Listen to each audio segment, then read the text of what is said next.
Assalamualaikum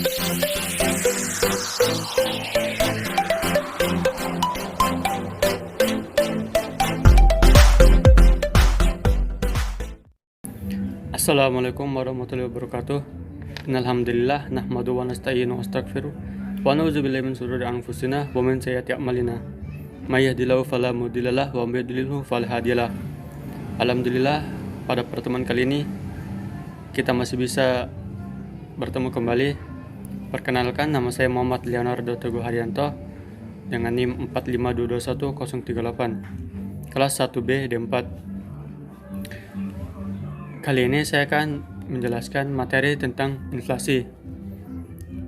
Pokok pembahasannya ialah pengertian dan contoh inflasi, jenis inflasi, dampak inflasi, perhitungan, dan biaya. Pengertian dan contoh inflasi. Pengertiannya secara umum dapat kalian lihat di layar kalian masing-masing. Silakan baca sendiri. Kalau tidak mau, saya bacakan. Pengertian umum.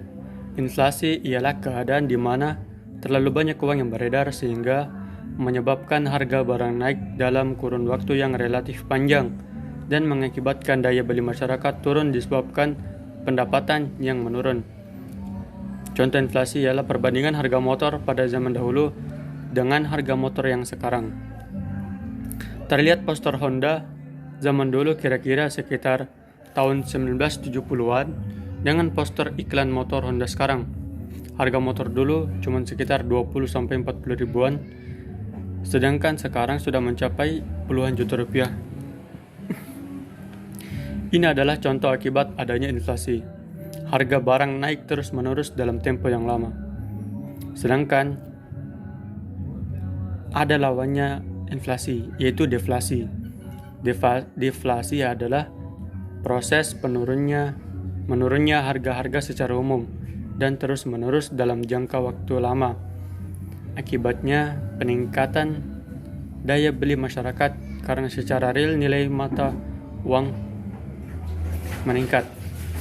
Penyebab terjadinya inflasi ada 4. Yang pertama, tuntutan kenaikan upah. Yang kedua, kekacauan politik dan ekonomi. Yang ketiga, kenaikan bahan baku dan biaya produksi. Kemudian yang terakhir, tekanan permintaan yang lebih besar ditambah dorongan ongkos. Kemudian inflasi terbagi 4. Yang pertama, menurut sifatnya. Inflasi rendah kurang dari 10% per periode. Inflasi menengah besarnya antara 10% sampai 30% per periode. Inflasi berat antara 30% sampai 100%. Kemudian hyperinflasi di atas 100%. Kemudian jenis inflasi menurut Samuelson.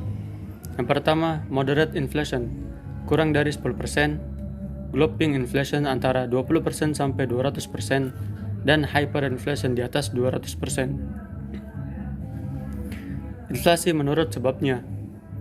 Demand pull inflation, yaitu inflasi karena adanya tarikan permintaan yang terlalu tinggi menyebabkan harga barang menjadi naik atau barang menjadi langka.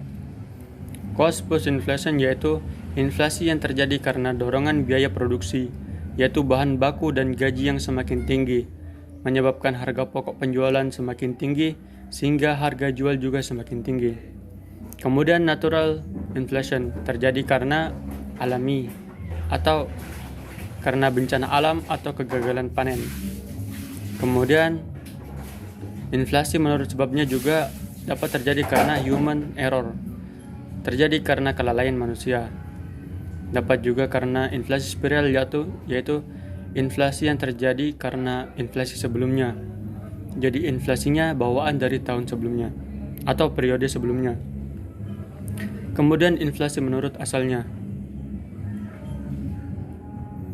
Domestic inflation, yaitu inflasi yang memang berasal dari dalam negeri karena kesalahan atau karena faktor alamiah.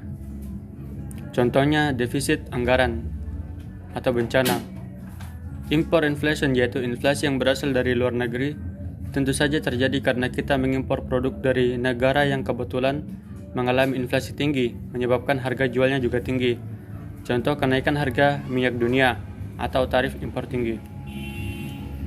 Lalu bagaimana cara mengatasi inflasi? Pemerintah menerapkan 3 cara. Yaitu yang pertama, kebijakan moneter.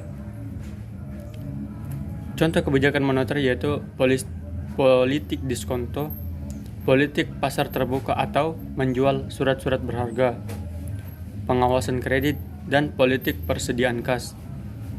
Kemudian ada namanya kebijakan fiskal.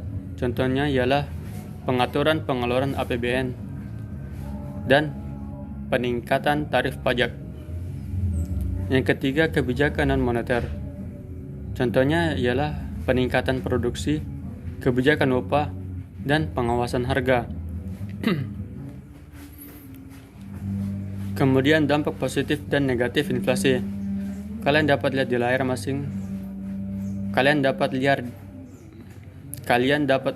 layar masing-masing dampaknya. Silakan baca sendiri. Oke. Kalau tidak mau, saya bacakan. Dampak positif. Yang pertama, menguntungkan bagi pemasar barang mewah. Masyarakat semakin selektif mengkonsumsi. Produksi akan semakin efisien. Industri kecil dalam negeri semakin tangguh. Pengangguran menurun tingkatnya. Dampak negatifnya ialah gangguan terhadap fungsi uang, melemahnya semangat menabung, meningkatkan kecenderungan belanja, pengerukan tabungan dan penumpukan barang, dan permainan harga dan sebagainya. Jadi menurut saya dengan adanya inflasi, terlepas dari dampak baik dan buruknya, inflasi membuat kita untuk lebih berinovasi dan kreatif. Selanjutnya, perhitungan inflasi. Jadi kita dapat menggunakan 2 rumus ini untuk mencari angka indeks tak terimbang maupun tertimbang. Kalian bisa screenshot atau catat.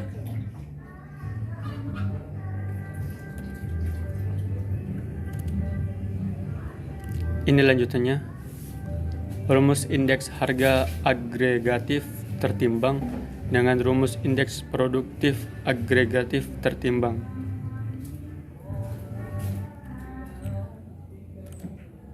Kita lanjut ke biaya inflasi. Biaya inflasi diharapkan muncul karena beberapa opsi. Yang pertama, letter cost, menu cost, complaint and opportunity loss cost, biaya perubahan undang-undang, dan biaya ketidaknyamanan hidup. Baik, sekian dari materi yang apa saya sampaikan. Kurang lebihnya mohon dimaafkan. Assalamualaikum warahmatullahi wabarakatuh.